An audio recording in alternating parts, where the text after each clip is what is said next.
တနေ့နဲ့တနေ့အမတယောက်ဖြစ်ရတာလည်းမလွယ်ပါဘူးကျမညမတို့တယောက်လောက်အင်ခေါ်ထားပေးကြပါသူတို့တွေရဲ့ဘလောင်းမလဲစကားတွေကိုမယုံကြပါနဲ့လဲထဲမှာ street food စားမယ်ဆိုပြီးခေါ်လာပြီးတော့ကျမကိုကိုရီးယားစာရေးဝယ်ကျွေးခိုင်းပါတယ်အဲ့လောက်စားခြင်းနဲ့လည်းအဝတ်ကျွေးပြအောင်မယ်ဆိုတော့ကျမအာမီစတူကြီးတပွဲမှာလိုက်ပါတယ်ဆိုင်မှာဒီလိုမျိုးဟင်းရင်နဲ့အပူအိုးတွေကို19900လောက်ကနေစပြီးတော့အစားစားရှိမှာထားတဲ့ဒီ Army Stew Original ပေါ့ကြီးဆိုလို့ရှိရင် cheese တွေ seafood တွေ sausage တွေပဲပြားတွေအသီးရွက်တွေနဲ့လေ3ယောက်လောက်စားလို့ရတယ်ဒီတော့လဲထဲမှာတင်တန်းတက်ပြီးရင်ကြောင်းပြေးတဲ့နေရာတော့ဆင်းရင်ကမုံပွင့်မယ်လှုပ်ရှင်လေးလာခိုးကြည့်လိုက်အခြေဦးလေးနဲ့မုံလေးစားလိုက်ပေါ့လေ sorry နော်အခြေဦးတတိယပါလို့ဒါတော့ကျွန်မ Korean ခောက်ဆွဲပြောကို level အဆက်ဘယ်လောက်နဲ့လည်းမသိဘူးမှားထားပါတယ်ဒီမှာ Korean food တွေကို8900လောက်ကနေစပြီးတော့ဈေးအစားစားရှိ Korean spicy noodle တွေကတော့ဘယ်နေရာရဲ့ရောက်စားတယ်ဒီထဲမှာ seafood တွေအသီးရွက်တွေနဲ့သူ့ရဲ့ဟင်းရည်ကတော့ကျွန်မရဲ့အကြိုက်နဲ့တော့ကွက်တိပါပဲကျဝက်ပင်လဲစား3မျိုးရေးလို့ရတယ်ကျွန်မစားတော့ဘာလဲမပြောပြဘူးချပုံကြီးကကြီးပဲစားကြပါအောင်ရှင်မကြွေးဘူးစားတာဟင်းရည် seafood လေးပါတော့အရသာချိုချိုဆက်ဆက်လေးနဲ့ထိထိမိမိလေးတောက်လို့လဲကောင်းတယ်ခောက်ဆွဲတာလည်းအီလေးဆိုတော့ thank you ဆိုင်အဲ့လိုမျိုးလုံးနဲ့ဝင်တက်တယ်ကျွန်မအချမ်းမန်ယူတွေပါထပ်မစားလိုက်တာရှင်းမှုပတ်စံမလောက်တော့လို့ကျွန်မတငယ်ချင်းကိုဖုန်းဆက်ပြီးတော့လမ်းခေါ်လိုက်ပါတယ်အာမီဆူရဲ့ပိုးရှင်ကိုရှိုးလိုက်အောင်3ယောက်လောက်တော့အနည်းဆုံးဖြုတ်လို့ရတယ်ကဲသူရောက်လာပြီဆိုတော့သူ့အသက်တစ်ခွက်ထည့်ပြီးလိုက်ပြီးတော့ကျွန်မတို့3ယောက်စားပါတော့မယ်အာမီဆူဖြစ်ပေါ်လာပုံကကျတော့ Korean စစ်အတွင်းတော့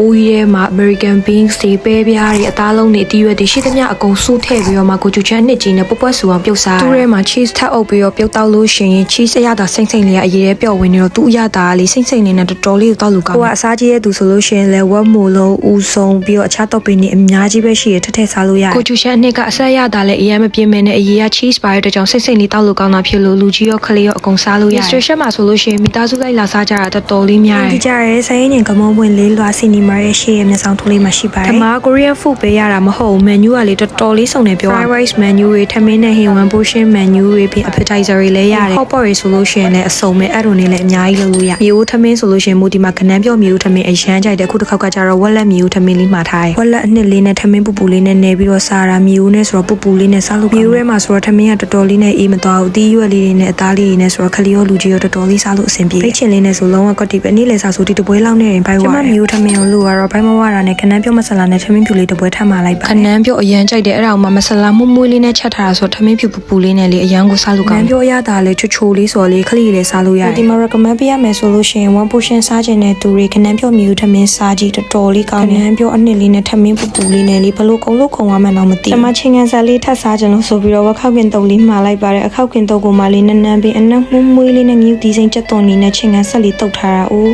ပြောရင်းနဲ့တီးလောင်ချက်အာမီစတူဟင်းရီစိမ့်စိမ့်လေးတောက်မယ်အာမီစတူကျမတို့3ယောက်စားတော့မှဒေဝရဲမှာလောက်ကျန်တယ် Mr. Chef မှာမို့အကြိုက်ဆုံးက Thai milk ဒီပဲမို့ရဲ့ shape block ကြီးရဲ့လူဆိုတီးလိုက်မယ်အမြဲတမ်းမို့ Thai milk ဒီလေးမှာတောက်တယ် Thai milk ဒီကလေလုံးဝချို့ဤစိတ်မျိုးတောက်လို့အရန်ကောင်းတာပြီးရင်နောက်ထပ်မပါမဖြစ်ကတော့ strawberry yogurt ပေါ့နော်ကျမအချိန်တိုင်းအဲ့ဒီ Thai milk ဒီနဲ့ strawberry yogurt ကိုတော့မဖြစ်မနေမှတောက်တယ် coffee တည်းဆိုတော့ mocha လေးတောက်ပါမယ် mocha လေးကလည်းခါခါစိမ့်စိမ့်လေးနဲ့တောက်လို့ကောင်းတယ်အကုန်လုံးကြိတ်ပြီးပြီဆိုရင်တော့ဒါကျမရဲ့ပိုင်ဆိုင်မှုလေးဖြစ်ပါတယ်ဘိုက်ကတော့မတရားဘူးပါပဲဒီနေ့ဖားတယ်ကိုပြန်စားတာဟုတ်ပါတယ်သူနေမကောင်းလို့ရမ်းမစားနိုင်အောင်ကျမတပွဲပြီးတပွဲမှာလို့ဆိုပြီးတော့အော်နဲ့ကြည်နေကျမကလည်းရှက်မရှိဘူးစားတာပဲမီစတူပွဲကြီးကိုကျမတို့3ယောက်စားတာဒီလောက်တောင်ကြံသေးရမကုန်3ယောက်ပေါင်း share ပြီးရှင်းခဲ့တော့ဘယ်လောက်မှတော့သိမကြောက်ဆိုတော့စားရမ်းတန်တယ် menu တွေလည်းတော်တော်လေးစုံတယ်စားကျင်တဲ့ menu အကုန်ရှိရကွယ် Mr. Chef ကရန်ကုန်မှာဆိုင်ခွဲ90လောက် share ဆိုတော့နီးစပ်ရဆိုင်သွားစားကြပါအားလုံးပဲပန်းပန်းအနက်ပြူ